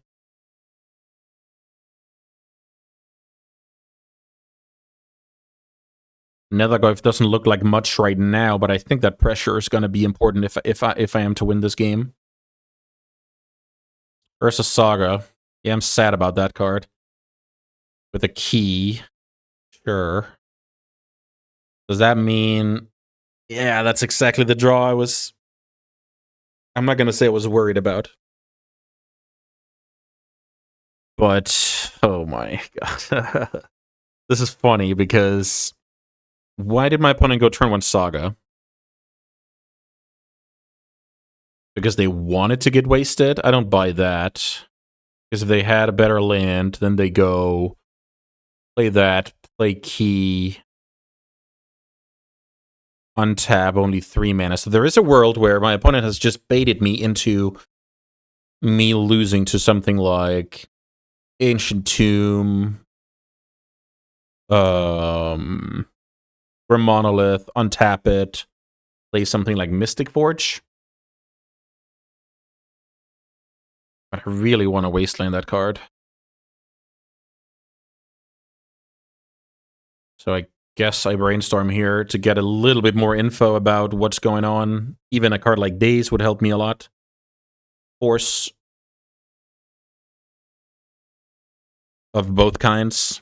I hit everything. I feel like I get rid of Price of Progress for good. And I guess I hide the Null Rod. Not really sure that's ever going to be relevant. Let's hide the Null Rod. Let's wasteland my opponent's Saga and get in with the Curd Ape. So now I have the tools to not, get overwhelmed this turn. And then hopefully I can shut things down with the Null Rod.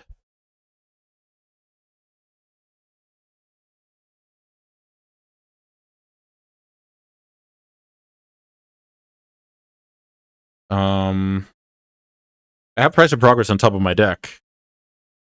Realistically, can my opponent beat me here next turn? Maybe I should put a clock into play. This is funny. This is kind of the game where I keep going in a different route, but I actually think this is a good one. Because Force and Daze will kind of ensure that I don't get owned on this turn. Then I flip the Delver. I could even consider drawing the price, depending on if my opponent... I guess my opponent plays a land here, or I'm just winning.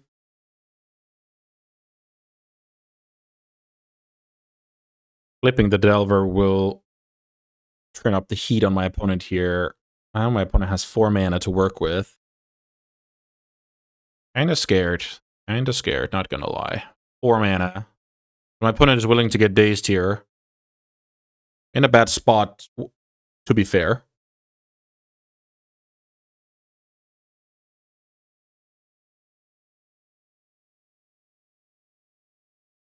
Let's see what this is. Pretty cool if my opponent baited me into this. Let's see what this is. Looks like Kozilek's Command. So exiling that one. Really don't want that to happen. Exiling that one and cantripping. So how do I feel about Force Pitch Murktide? think that's a good play. Force pitch Murktide. Once again, with the logic of turning up the heat on my opponent. Flipping the price here. Attacking for a lot. Play Null Rod.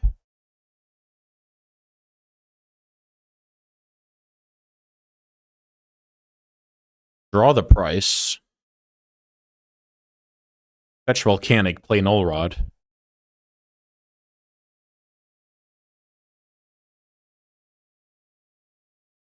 Attack for 5.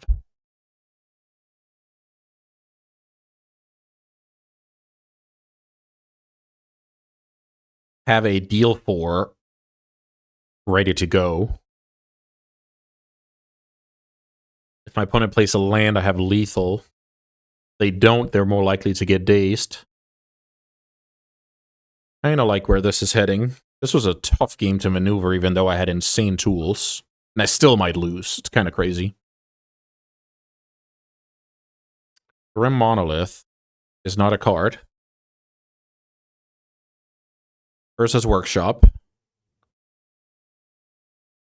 So now my opponent needs to kill me, right? Or I guess buy time with the One Ring.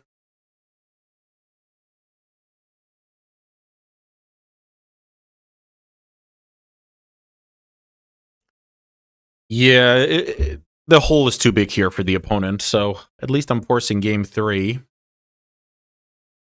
Rise of Progress, funnily enough, was pretty sweet that game, but as you could see, it was only sweet in the context of me having done, put on pressure, put my opponent under a Null Rod. Not exactly reliable. I'm actually going to go for the third push here on the draw.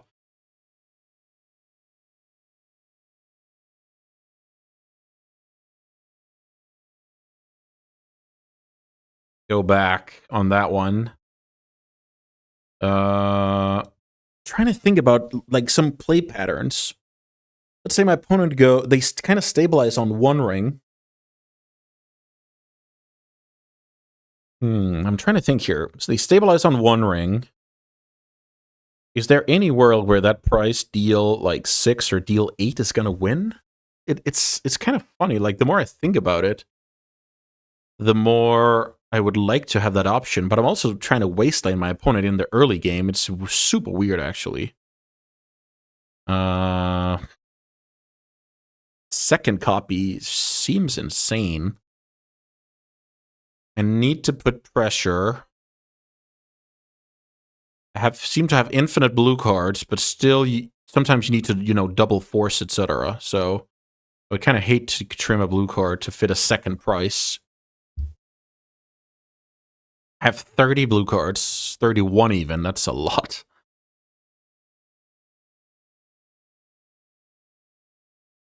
Yeah, I can't justify more than one price here. All of these other cards are just, bread and butter cards. I'm gonna keep the same setup as game 2. I don't know. It's very possible that I'm overvaluing the use of Price of Progress. But I'm just trying to figure out like what kind of games where the opponent goes, I don't know, we play a land for ages and they try and break through while I'm pecking with a Delver or Nethergoyf, and then I just have a deal 8 that's going to change the clock a lot. The One Ring being the protection is not super relevant against instant, etc., etc. So, I don't know. This hand is obviously great. Sometimes my opponent's deck is a glass cannon, and this hand is looking to take advantage of that. It looks like the Delver's I'm gonna play the Delver turn 1. Ooh, that Saga is so good. I don't care about. Draw another Delver. Sure. So I guess I play Delver of Secrets out here. Yeah, this hand was weak towards a Saga. That's just how it goes sometimes. Ancient Tomb is the Nightmare. Petal is fine. My opponent's giving me a chance to counter a bad card here. Ancient Tomb is the the tough card.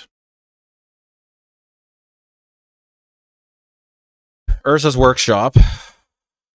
Okay, nice. That's very good for me. So now I can force a will, pitch Murktide Regent on the Grim Monolith, and kind of try and shut my opponent down a little bit. So now, do I use the Brainstorm to flip? I don't think so. I think it's better for me to, you know, dig one deeper towards Wasteland, specifically. I flip with a Ponder. That's awesome. Don't want to play the land out because I'm actually on the lookout for Wasteland. So Ponder and Brainstorm see the same amount of cards. I'm not necessarily looking to exchange any of my cards, so I Ponder first. There's a Thoughtseize. The thing is, my opponent... I kind of have to think about my opponent's ability to...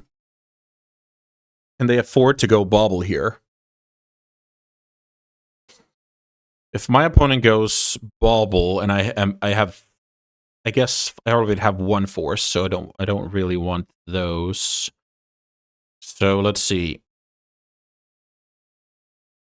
This is a tough one. Now I have to look a few turns ahead. My opponent cannot make a token here. Well, then they sack the pedal. I like that situation. So they float a mana. What if they go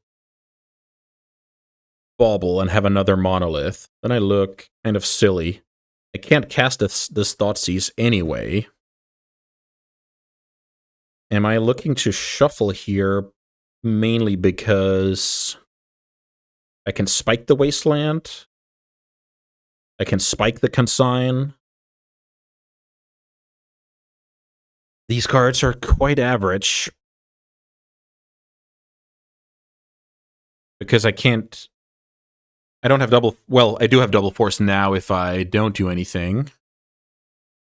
Is that strong? I'm going to shuffle these, but it's a very close call. Draw Underground Sea.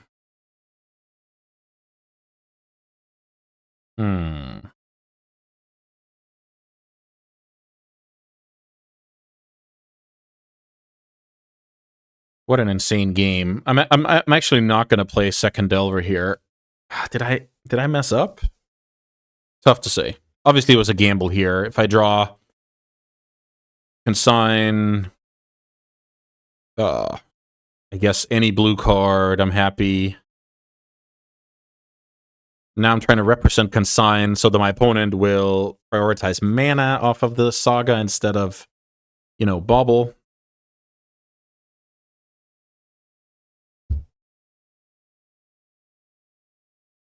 Did my opponent pass priority here? I don't think so.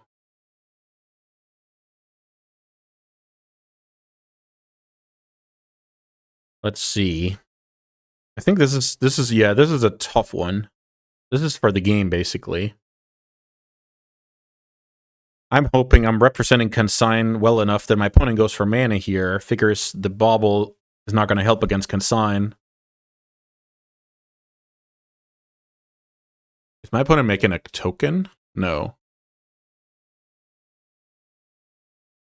My opponent is not making a token. My opponent is floating mana.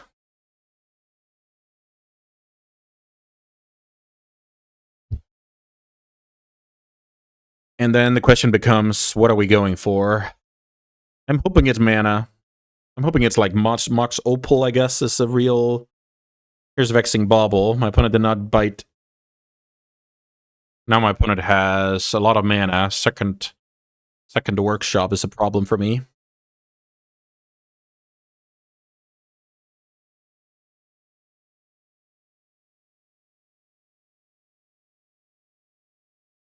Whenever you have those draws where you can have the luxury of tutoring a Vexing Bauble, that's just a dream against a force deck. Let's see, 5 mana.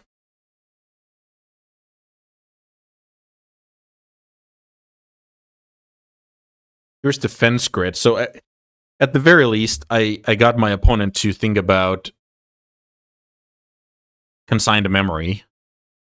These cards are terrible. So I guess never see the swamp again.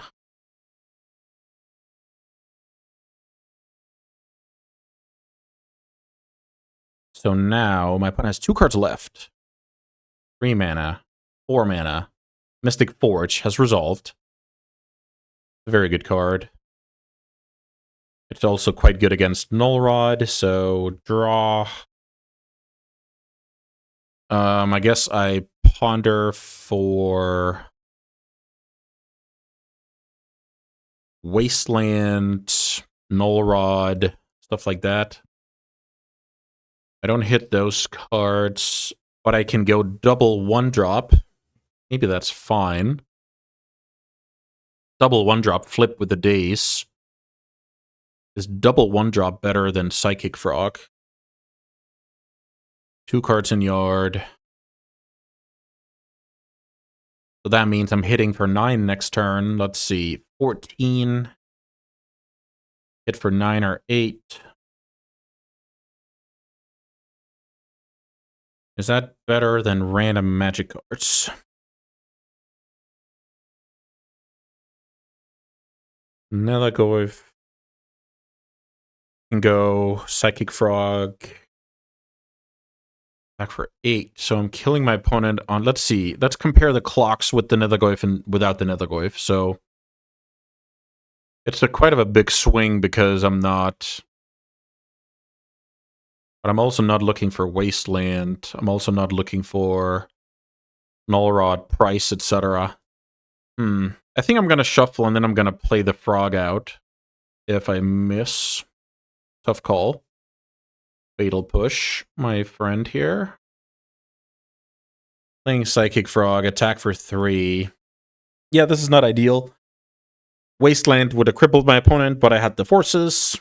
Sometimes you have the forces and you lose because you don't have, like the other way around. You have the Wastelands and you lose. You lose because of not having forces. So for this game, the split of one of each would have been better randomly, but, you know, that's how it goes. In general, uncontested Ursa Saga is just a big problem. When it is cracking the Vexing Bauble, that makes a lot of sense.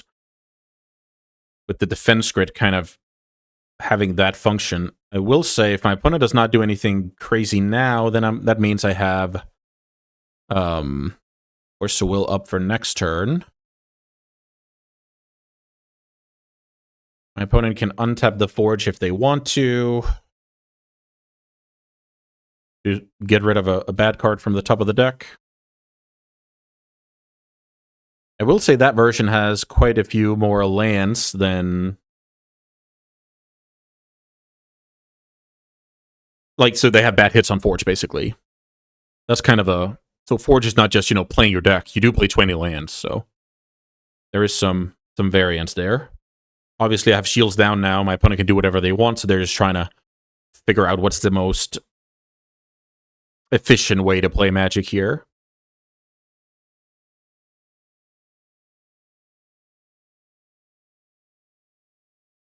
There's also a little bit of threat looming about the price of progress, I guess, from the point of view of my opponent. That would be a lethal card. Okay, so my opponent is... The sense of urgency is pretty high here. My opponent getting rid of Masticore on top of the deck. Let's see. My opponent has, I believe, 4 mana available. Is that how it works? Yeah, my opponent has 4 mana available, 5 mana available, I guess. That is a key from hand, I believe. So, untapping Forge once more. My opponent is carefully doing the math here. Down to 10 life. Planar Nexus hits the exile. 2 mana in the pool. I have 4 plus 4. I have potential 8 on my turn. Which I'm definitely not going to go for. My opponent passes here. Huh.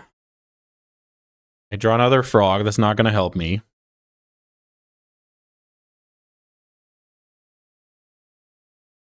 Is this a situation where I pitch frog and fatal push?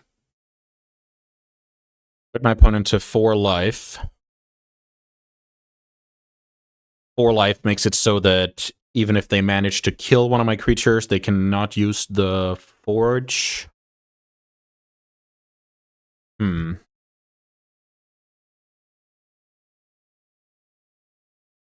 guess I'll try that out.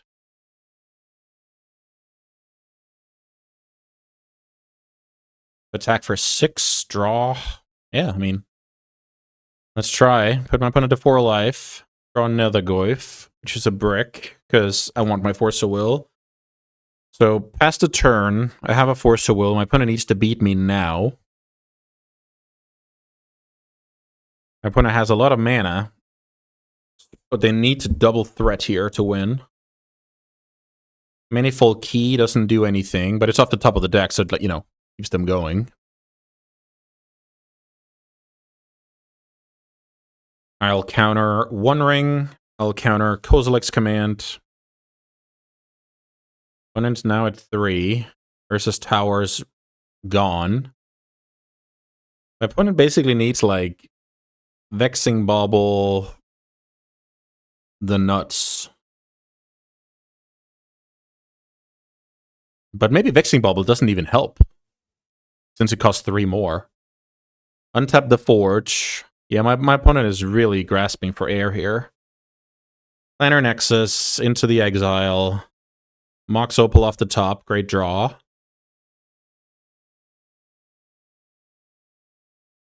Eight mana. Don't like this. I don't like this.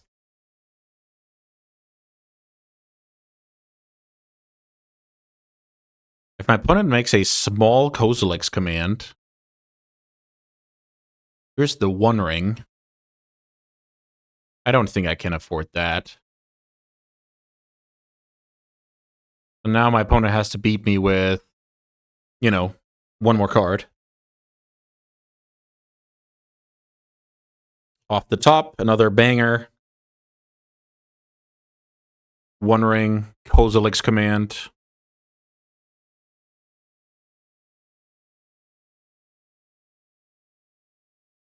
Here's Fleshraker. Sure. Let's see if my opponent can keep going here. Third Manifold Key.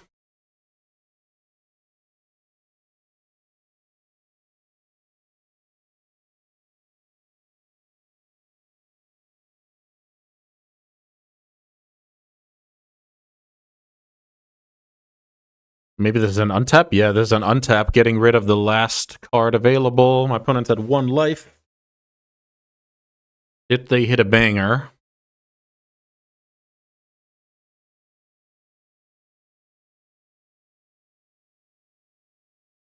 They did not hit a banger. And we end up 3-1, securing the qualification, barely getting there against that frightening menace that is Mystic Forge combo. That deck is just so dangerous. I really had to thread the needle here, and I just got there. That was sick. Super sick run here. I'm happy about this video as well.